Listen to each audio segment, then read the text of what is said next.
Welcome back to my channel Padma vlogs Telugu channel. అందరు బాగున్నారా? అందరు బాగున్నారని అనుకుంటున్నాను. ఈరోజు వెరైటీతో మీ ముందుకు వచ్చాను. గ్రీన్ చికెన్ అండి. ఇది ఎలా ప్రిపేర్ చేయాలో మనం ఈ వీడియోలో చూద్దాం. నచ్చితే లైక్ చేయండి. నచ్చితే కాదు, ఖచ్చితంగా మీకు నచ్చుతుందని అనుకుంటున్నాను. చాలా టేస్టీగా, చాలా రుచిగా ఉంటుంది. నేను అన్నంలో కలుపుకొని కూడా చూపిస్తున్నాను. కొంచెం గోంగూర పచ్చడి, గ్రీన్ చికెన్ నేను అన్నంలో కలుపుకొని కూడా తిని చూపిస్తున్నాను. చాలా అంటే చాలా బాగా వచ్చింది. చాలా అంటే చాలా బాగా వచ్చింది. మీరు కూడా ఒకసారి ట్రై చేయండి నచ్చితే కనుక. నేను కొంచెం కొత్తిమీర, కొంచెం పుదీనా, జీడిపప్పు ఒక 10 దాకా జీడిపప్పు తీసుకున్నాను. పచ్చిమిర్చి ఒక 5-6 తీసుకున్నా. కారం ఉంటే 2-3 తీసుకోవచ్చు. కారం లేకుంటే ఒక 4-5 తీసుకోవాలి. తర్వాత నేను 1/2 kg చికెన్ తీసుకున్నాను. కొంచెం కళాయిలో ఒక 5-6 స్పూన్లు నూనె వేసుకోవాలి. తర్వాత మనం బిర్యానీ మసాలా కూడా వేసుకోవచ్చు. నేనైతే స్కిప్ చేశానండి. బిర్యానీ ఆకు ఒక్కటే వేసుకున్నాను. తర్వాత మనం చికెన్ వేసి ఫ్రై చేసుకోవాలి, కలుపుకోవాలి. నేనైతే చిన్న చిన్న ముక్కలుగా కట్ చేసుకున్నాను. ఒక 1/2 kg దాకా ఉండొచ్చు. ఇలా కలుపుతూ ఉండాలి.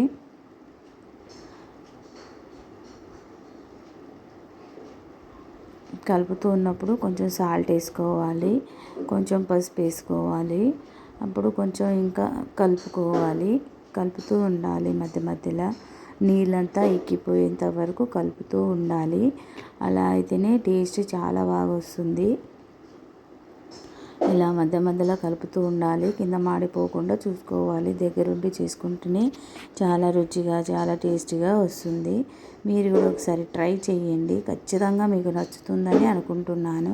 చాలా సింపుల్గా చేసుకోవచ్చు. కొద్దిగా మగ్గాక నేను కరివేపాకు వేసుకున్నాను.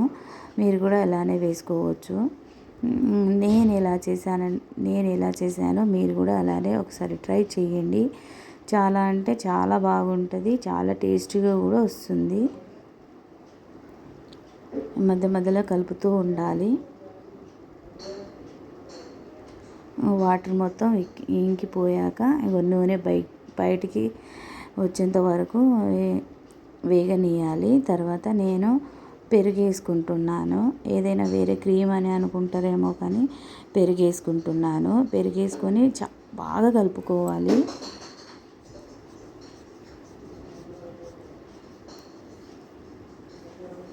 ఇలా కలుపుతూనే ఉండాలి. ఉండలు లేకుండా కలుపుకోవాలి. చాలా అంటే చాలా బాగుంటుందండి. ఒక్కసారి మీరు ట్రై చేయండి. నచ్చితే కనుక లైక్ చేయండి, షేర్ చేయండి, సబ్స్క్రైబ్ చేసుకోండి. ఇలా కలుపుతూ ఉండాలి. ఆ నీళ్ళు కూడా ఎక్కేంత వరకు వేగనీయాలి. సగం వరకు వేగిపోయాయండి. సగం వరకు వేగిపోయాయి. ఇలా వచ్చేటట్టు ఉడకనివ్వాలి.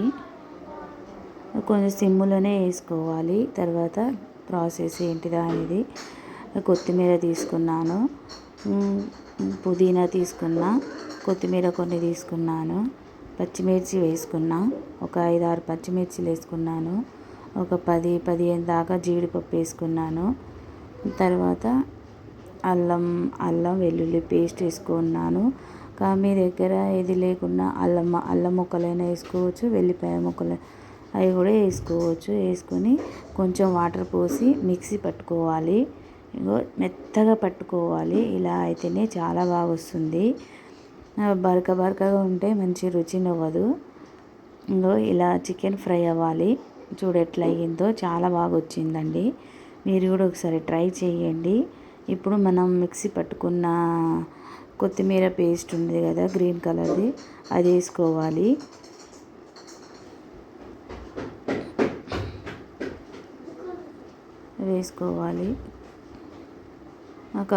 కలుపుకోవాలి.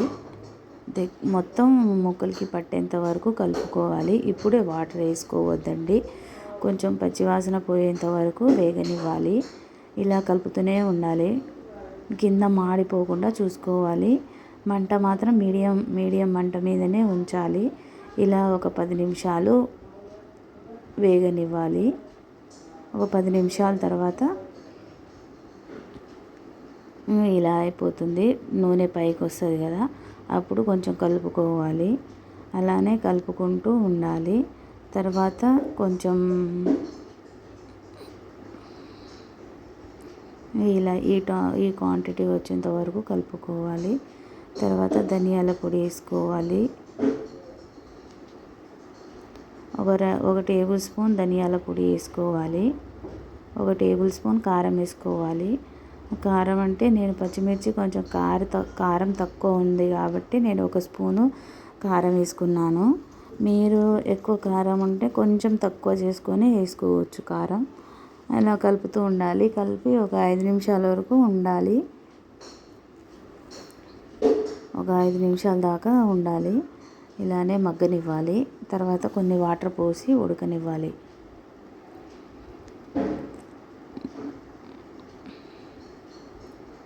కొన్ని వాటర్ వేసుకోవాలి. వాటర్ వేసుకొని ఉడకనివ్వాలి. ఒక 10-15 మినిట్స్ వరకు ఉడకనివ్వాలి. ఇలా ఒకసారి మీరు కూడా ట్రై చేయండి. నా ఛానల్ని సపోర్ట్ చేయండి. ప్లీజ్ అండి, సబ్స్క్రైబ్ చేయండి, లైక్ చేయండి, షేర్ చేయండి, కామెంట్ చేయండి. ఇలా ఉడికాక ఇంకా చూస్తున్నాం కదా, నూనె కొంచెం పైకి తేలింది కదా, ఇలా కలుపుతూ ఉండాలి. మధ్యలో కలుపుతూ ఉండాలి. మాడిపోకుండా చూడాలండి. అది మాడిపోతే చేదు వస్తుంది. చేదు రాకుండా దగ్గరుండి నీట్గా కలుపుకుంటూ ఉంటే చాలా అంటే చాలా టేస్టీగా ఉంటుంది. ఒక్కసారి మీరు ట్రై చేయండి. ఉడికిందండి. ఇక నేనైతే స్టవ్ బంద్ చేస్తున్నాను. నూనె పైకి తేలేంత వరకు ఉడకనివ్వాలి. తర్వాత కర్రీ రెడీ అయిపోయినట్టే. ప్లీజ్ అండి, సబ్స్క్రైబ్ చేసుకోండి, ఛానల్ని ఫాలో అవ్వండి. బాయ్.